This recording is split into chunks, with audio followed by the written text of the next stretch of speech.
do Robert Cialdini. Como eu falei ontem, Armas da Persuasão, tem muito conteúdo legal dele e de outros profissionais aí, psicólogos, especialistas em comportamento humano na internet.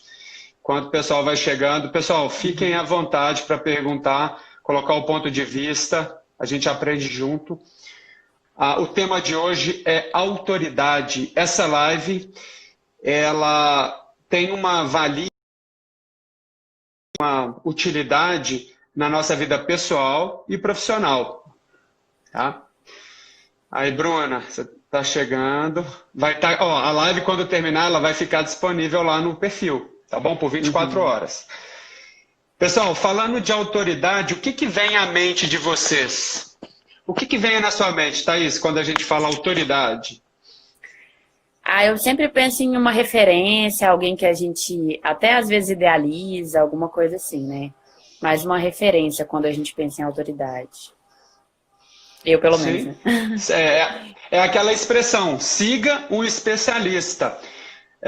Socialmente, a gente tem uma tendência a seguir isso.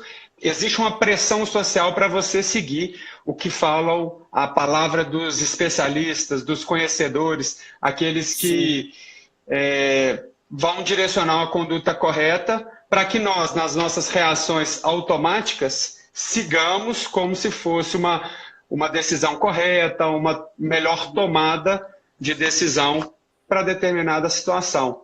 Né? Isso não só na área de saúde, em tudo. Né?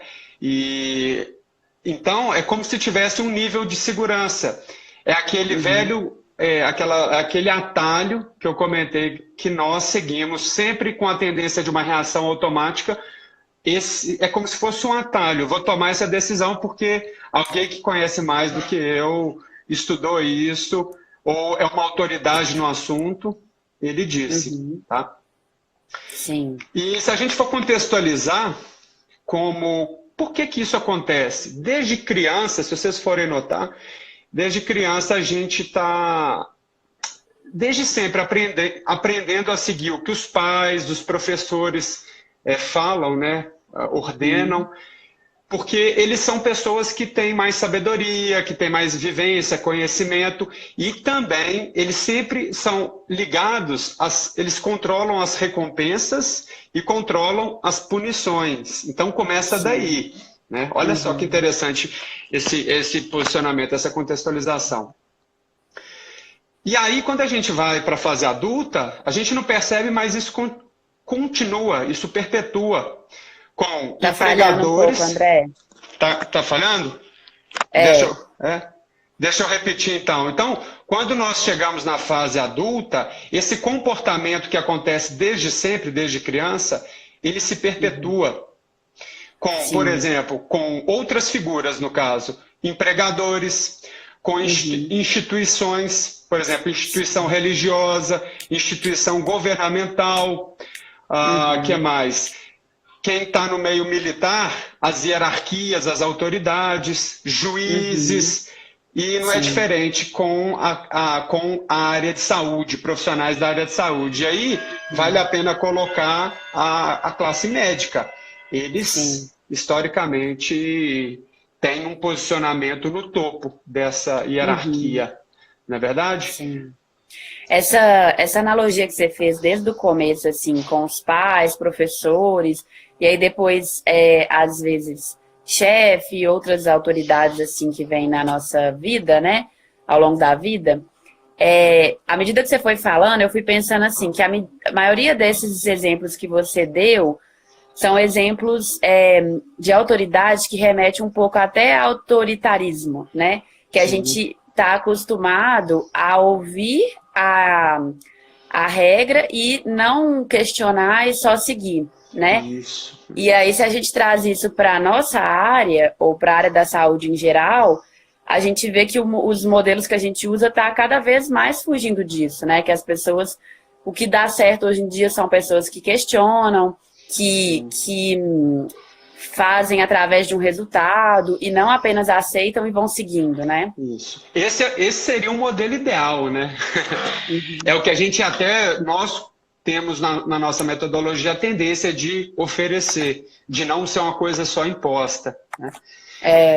Então, é só para vocês entenderem que isso é do comportamento humano e que a gente tem essa pressão social e em diversos âmbitos da nossa vida, e não é diferente na área de saúde. Uhum. E na área de saúde é como se tivesse... O profissional, ele funciona aí como se tivesse um cargo que tem plenos poderes para ditar o que a pessoa tem que fazer.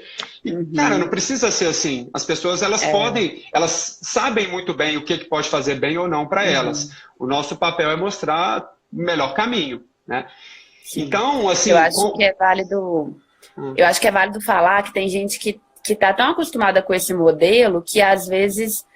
pessoas que tendem a fugir um pouco desse modelo, profissionais que tendem a fugir um pouco desse modelo, têm até dificuldade de lidar com alguns pacientes que estão muito enraizados nesse processo, né? Que acha que você tem que simplesmente virar e falar, é isso que eu tenho que fazer, e se você dá opções, a pessoa fica até achando que é estranho, que talvez você não saiba tanto, né? Tem que tomar cuidado com isso. Tem gente que a vida toda não toma decisão. Aí quando precisa tomar uma decisão, que não seja outra pessoa tomar a decisão por ela, ela se perde, né? Ou não consegue. É quase como se fosse algo que ela nunca foi exposta. Então, vocês entenderam então o contexto de autoridade. Primeiro, a gente quer dar uma certa assustada, vamos dizer assim, porque a autoridade, quando utilizada de forma negativa, ela pode trazer consequências muito sérias. Quando a gente tem um abuso de autoridade ou uma falsa autoridade, aqueles profissionais charlatães ou farsantes, né, que têm promessas exageradas. Muito cuidado com a questão religiosa, a gente não vai entrar muito nesse aspecto, mas a gente consegue perceber que existe isso aí, né? E aí, a gente queria apontar para vocês essa tendência preocupante que alguns símbolos da gente seguir alguns símbolos de autoridade que não tem conteúdo, né? Então, vamos dizer assim, qual o cuidado que a gente tem que ter?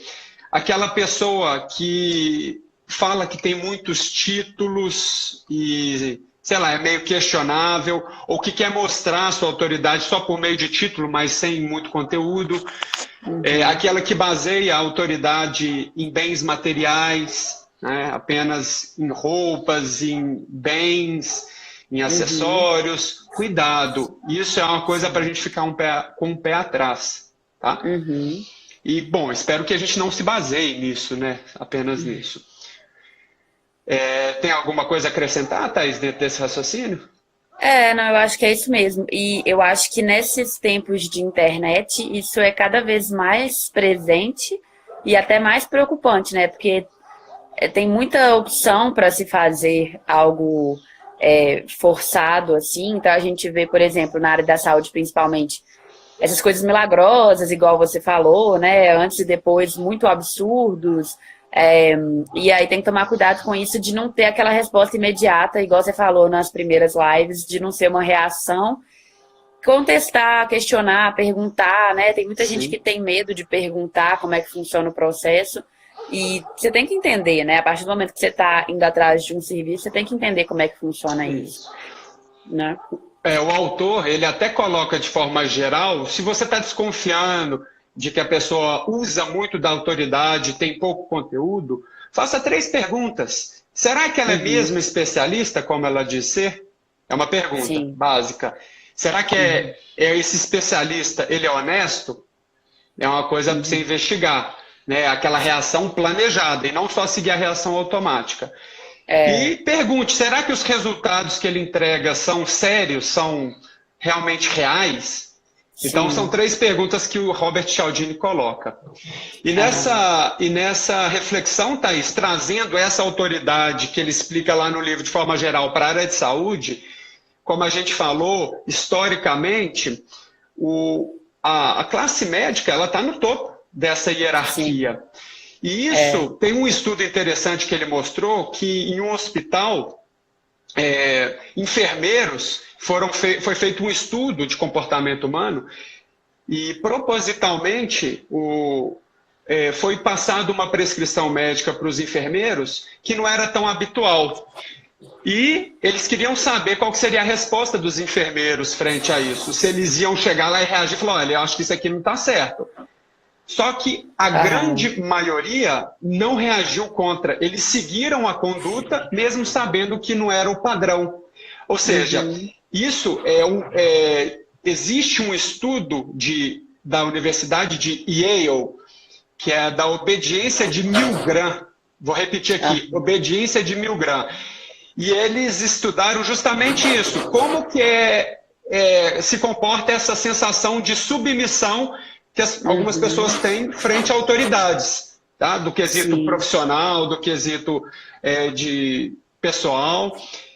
E aí chega a um ponto, em algumas circunstâncias, que a pessoa acaba negligenciando certos equívocos de pessoas superiores. Isso acontece, por exemplo, com os militares, muitas vezes, né, que tem que seguir uma missão, mesmo sabendo que é uma coisa, sei lá, que tem uma chance de dar errado. Quem assistiu aquele seriado Chernobyl viu que aconteceu isso em uma grande proporção. As autoridades, os responsáveis, quiseram forçar uma conduta que estava fora dos padrões e vamos dizer, os funcionários subalternos, eles ou não reagiram, e quando reagiram já estava tarde demais, entende? Então isso acontece. Então a gente tem que estar atento a isso. Tá? Então lembrando, para evitar abusos de autoridades ou falsas autoridades, vamos nos ater ao conteúdo e não só às aparências. Tá? Saber os títulos. Lá no futebol, Thaís, tem os jogadores... A questão de autoridade lá é muito interessante, porque quando chega um jogador, eles falam assim, jogou aonde? Você ganhou o quê? É o jeito deles, né? Tipo assim, você não está superior a mim, né?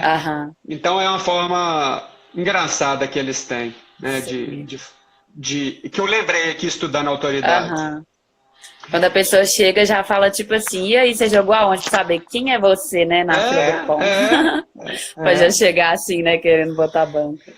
Então, assim, falando sobre a parte médica, a parte da área de saúde, é tão forte essa questão de autoridade, gente, que está muito ligado a prestígio, as influências, o conhecimento, onde que ela trabalhou. Poxa, querendo ou não, por exemplo, eu trabalhei com jogadores de futebol fora do Brasil, em clubes, sem eu falar nada, isso já é uma influência instantânea. Né? Então, e com a classe médica é ainda mais forte, porque são decisões, muitas vezes, vida ou morte. É difícil, muitas pessoas nem questionam a conduta de um profissional médico. Né?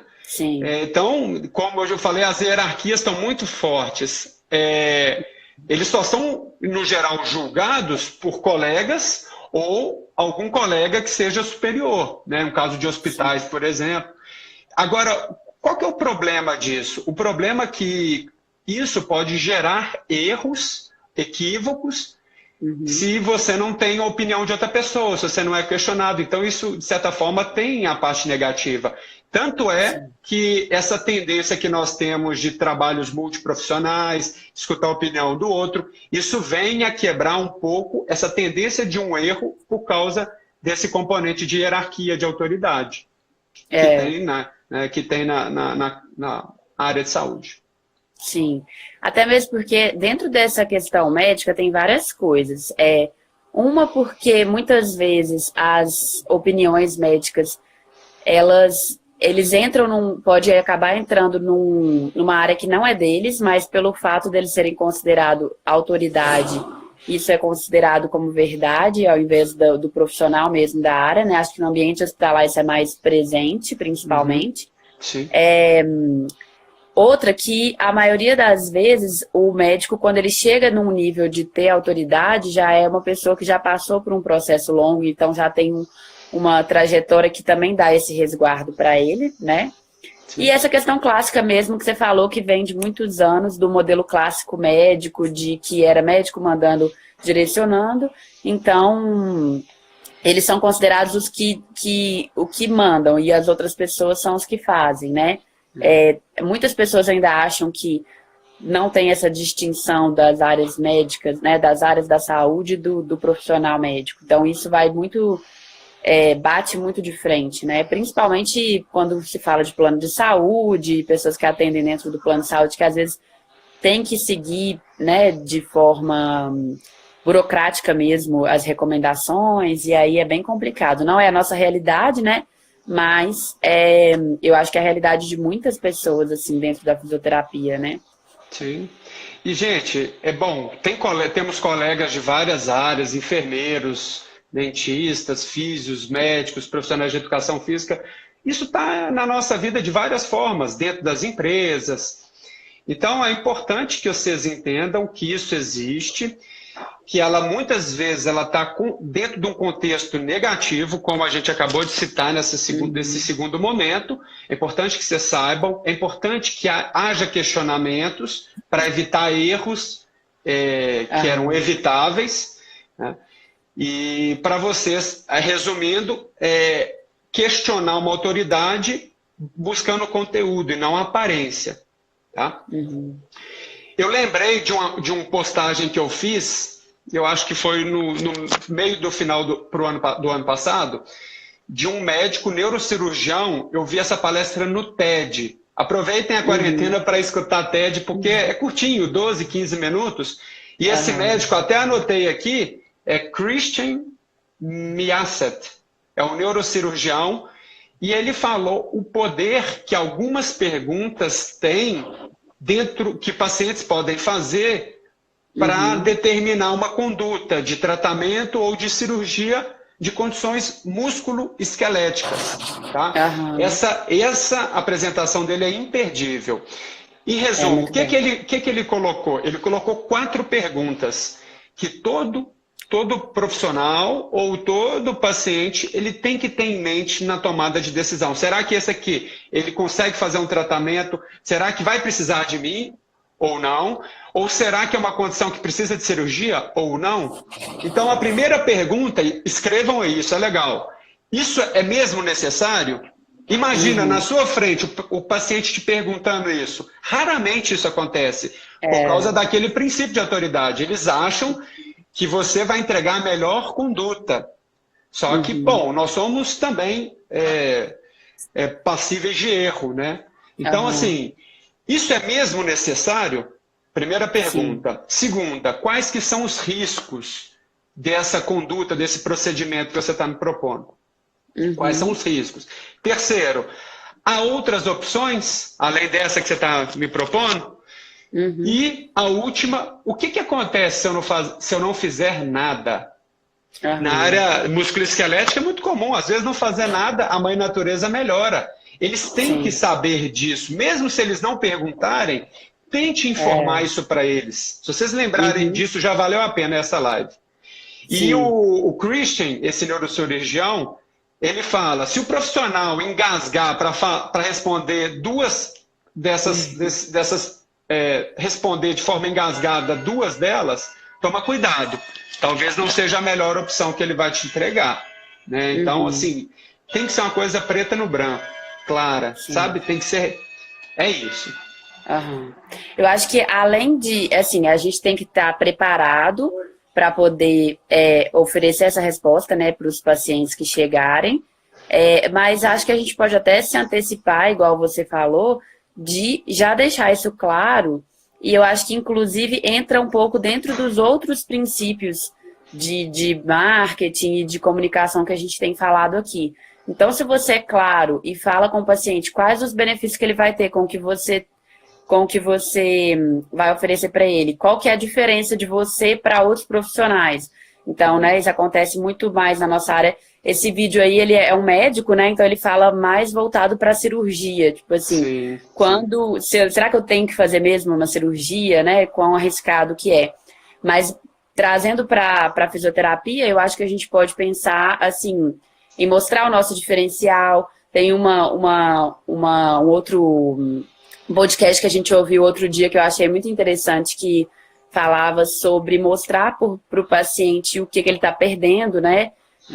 se ele não fizer o que a gente está propondo. E muitas vezes, né, principalmente a gente que atende atleta, por exemplo, às vezes a pessoa pode até não ter um prejuízo, né, não ter uma lesão, uma doença não fazendo, mas ela vai ter um benefício de performance ou de prevenção. Então a gente tem que ter, quando é nesse sentido principalmente, a gente tem que ter isso muito claro, porque isso pode ser um diferencial para a pessoa fazer ou não, né?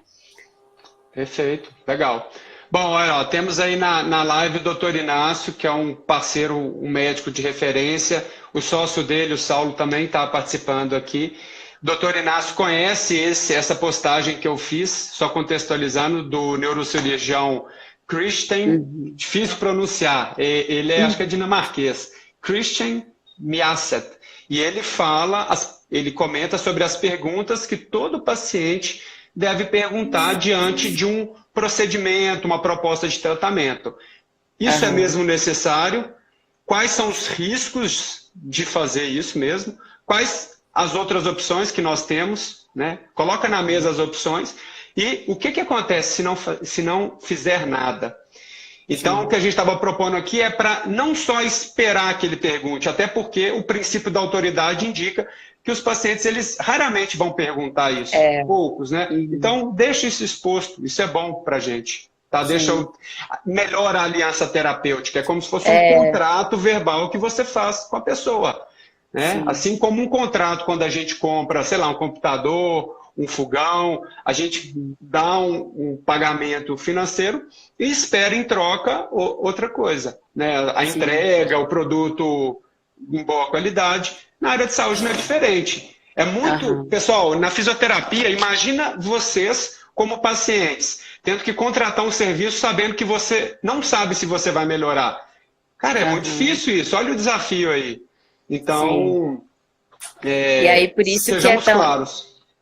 Por isso que é tão importante esse contrato, porque se você não faz, pode correr um risco muito grande de ter uma expectativa diferente do que você pode dar ou do que você está esperando, e o paciente ficar ali frustrado, achando que não está melhorando, porque as referências estão diferentes ou as expectativas estão diferentes, né?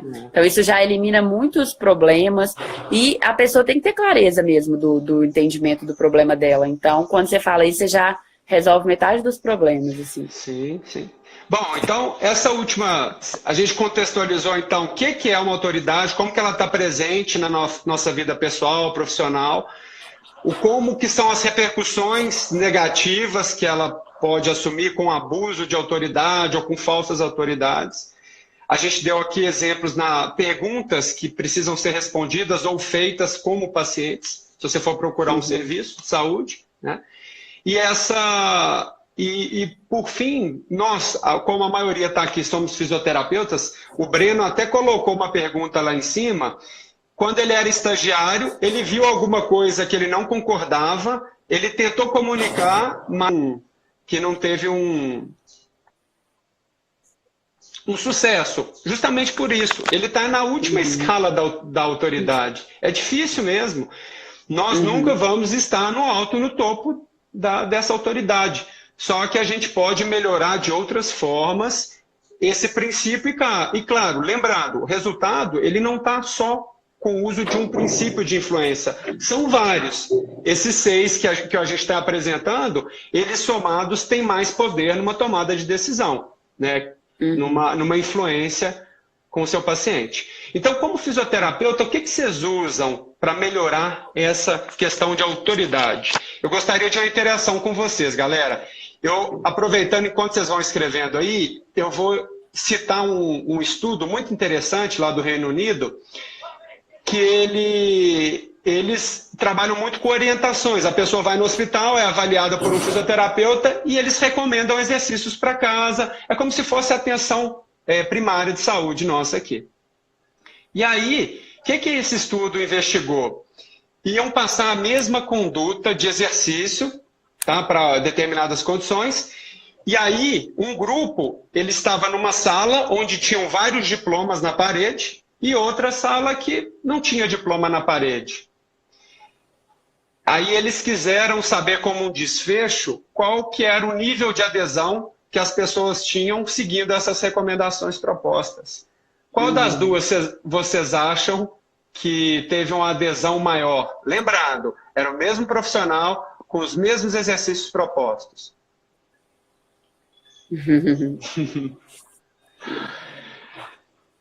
Pessoal, era muito maior o nível de adesão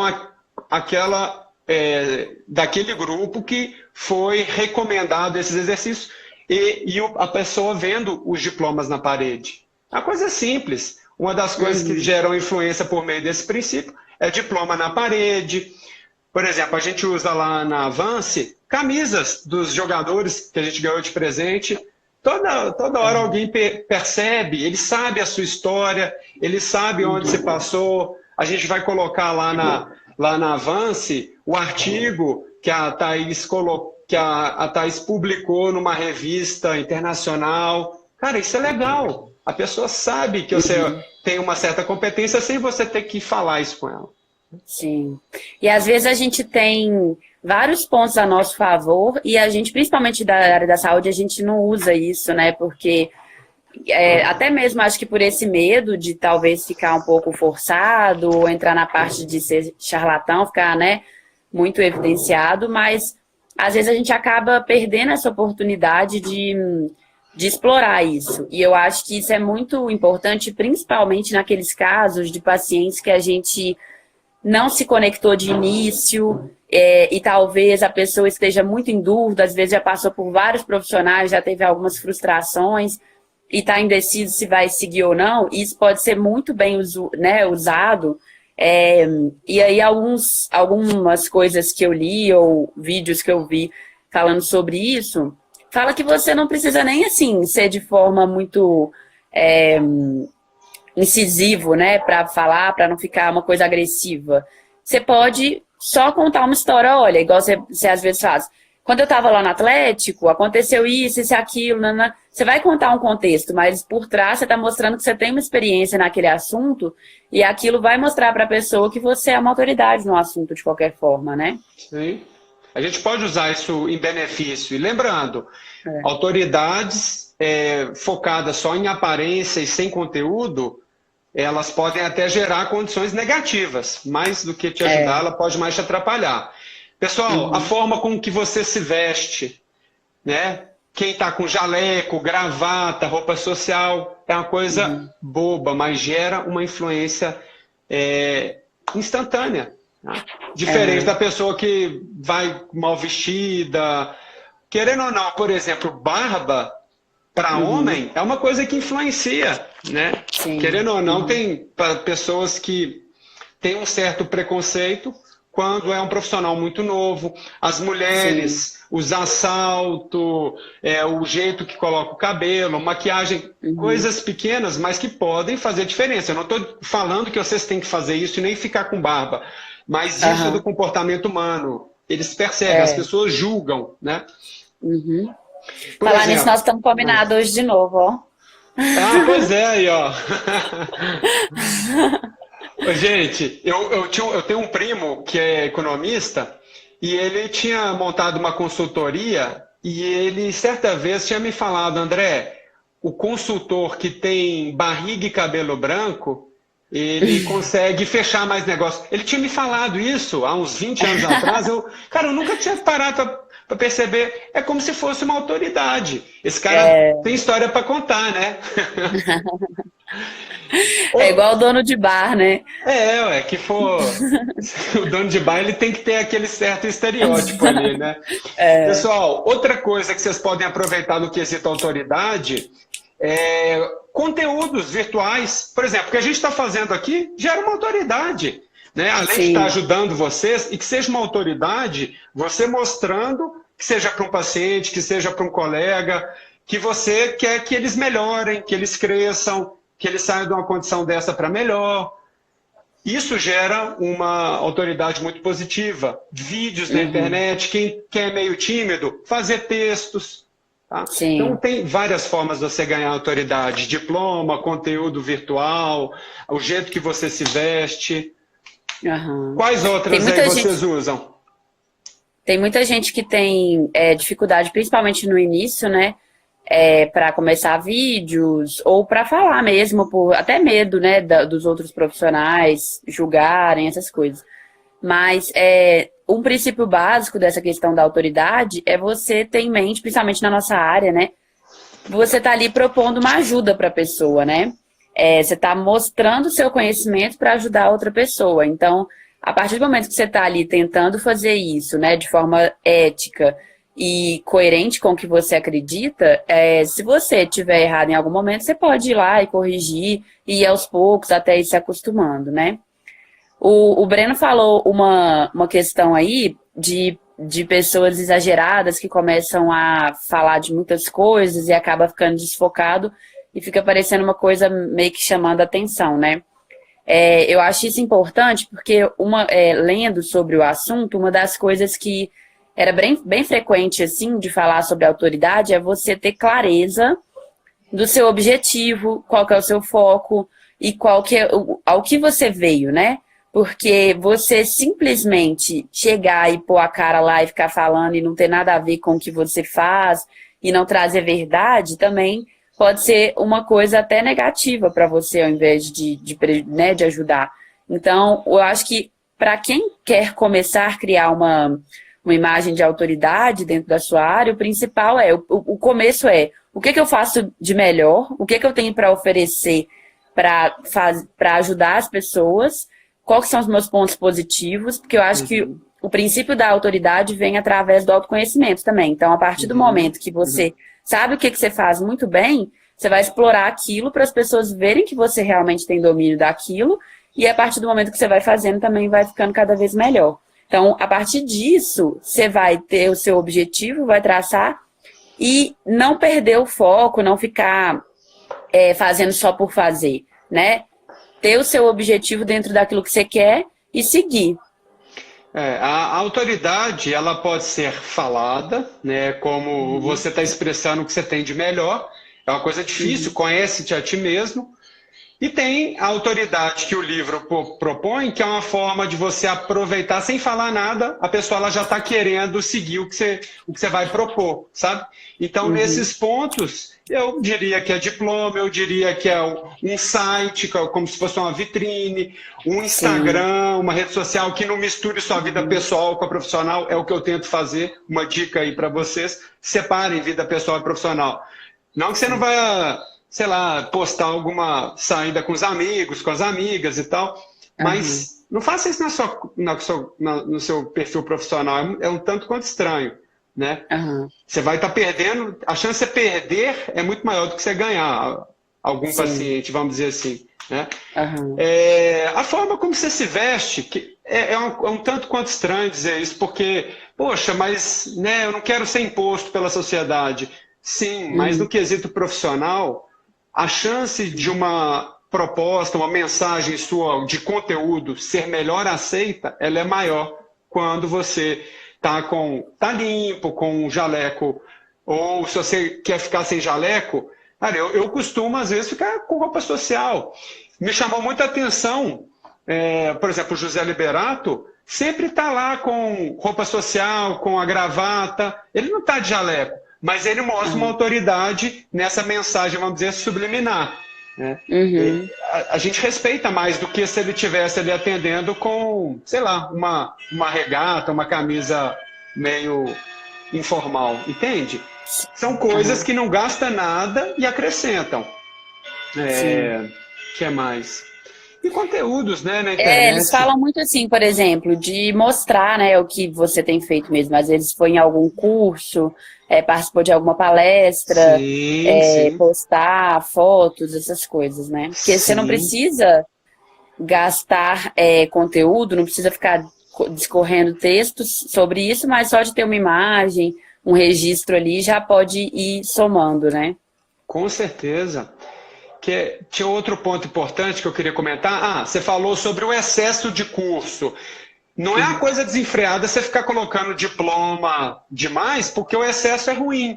E a pessoa, se você faz curso demais, a pessoa vê lá na parede um tanto de diploma, ela cria uma expectativa excessiva.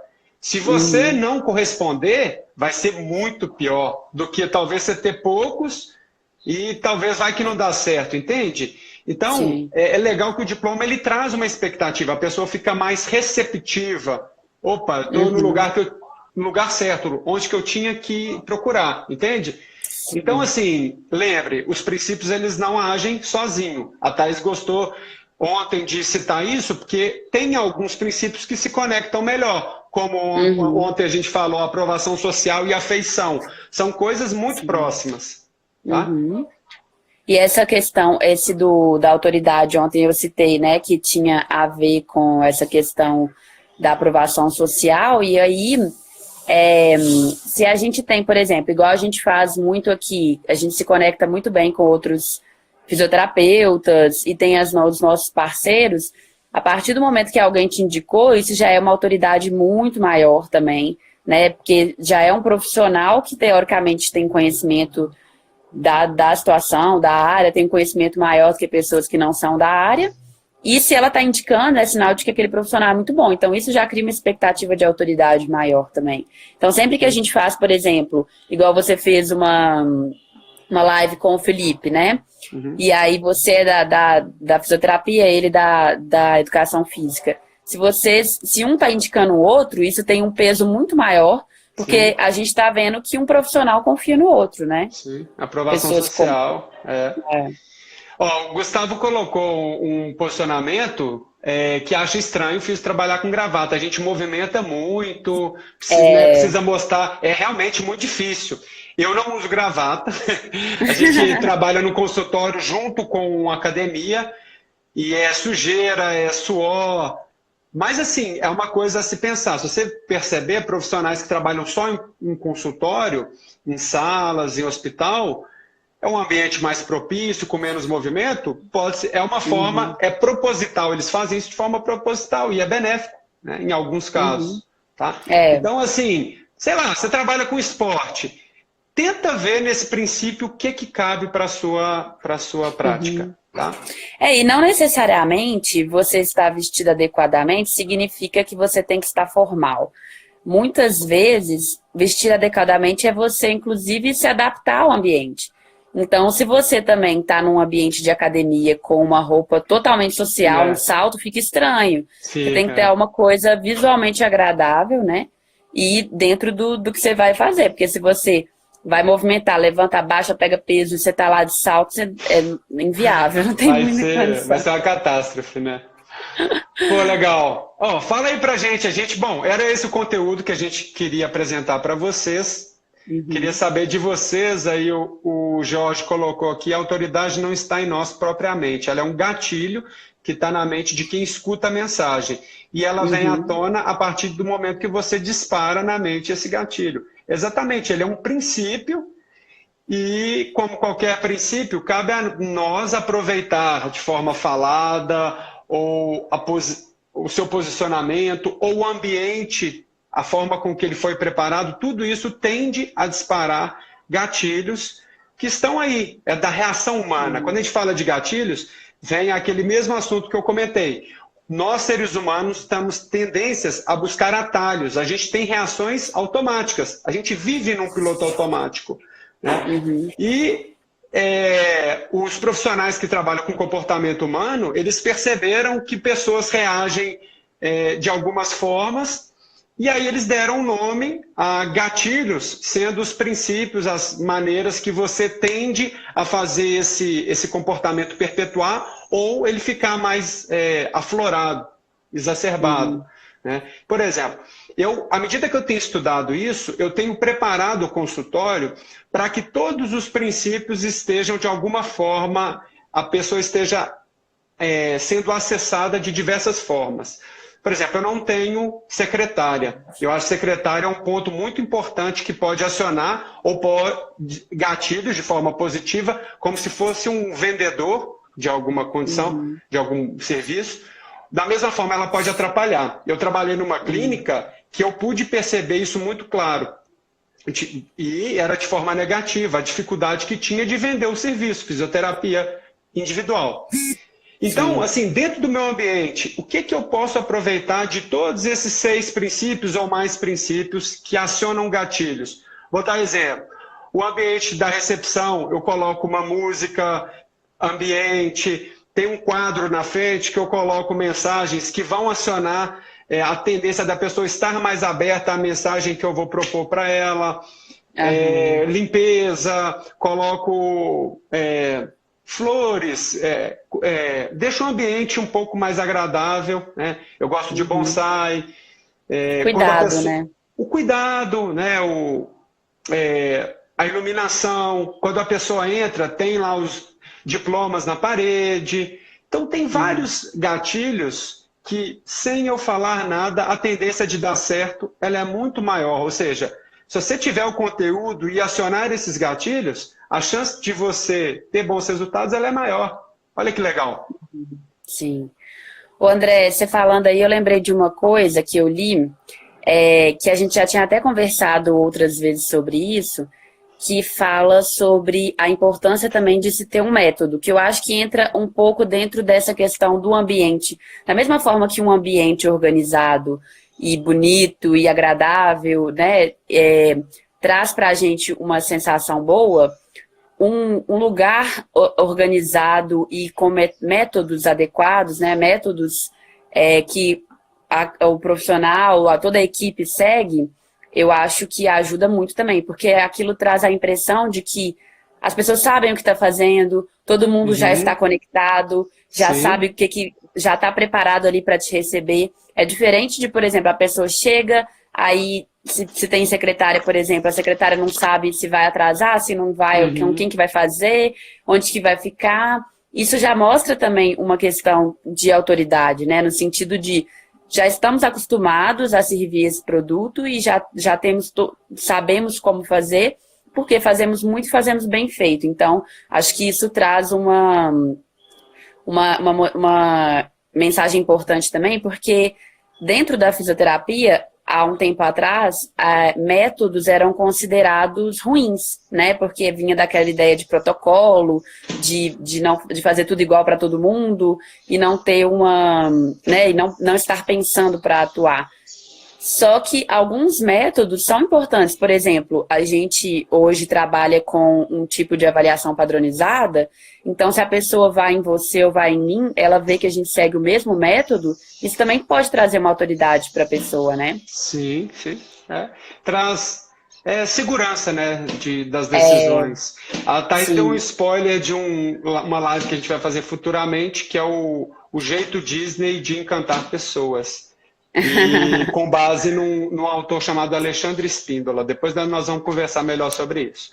Espero que você tenha gostado desse princípio aí de autoridade. Usem, abuse, mas muito cuidado. É uma linha tênue entre usar de forma positiva e usar de uma forma que pode soar estranho, como se fosse um charlatanismo, como se fosse uma falsidade, ou querer demonstrar muito mais do que o conteúdo que você tem, tá? E podemos também compartilhar as formas que a gente usa dentro desses princípios, que é diploma, camisa na parede, a forma de se vestir, até a forma, né, dos cuidados pessoais, conteúdo virtual, vídeo, enfim, tem várias formas.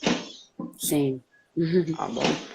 Se alguém tiver aí alguma colocação, doutor Inácio é fera. Doutor Inácio, ele sabe usar muito bem, de forma positiva, esse princípio. Quem quiser acompanhar os vídeos do Inácio, recomendo bastante. E é um profissional que, no quesito aí, aprovação social, que a gente comentou ontem, ele é sensacional. A gente trabalha em muita sintonia.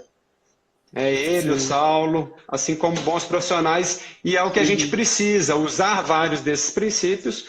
E, gente, se a gente puder, como a gente está fazendo aqui, compartilhar o que você está aprendendo de bom ou o que você faz de melhor, todo mundo sai ganhando. Obrigado pela presença de todos. Até amanhã. Amanhã a gente fecha com o princípio de escassez. A última bolacha do pacote ela é valiosa. Lembrem disso. Tá bom? Valeu, valeu. Um abraço. Obrigado, Thaís. Você foi genial. Tchau. Obrigada. Até mais. Tchau.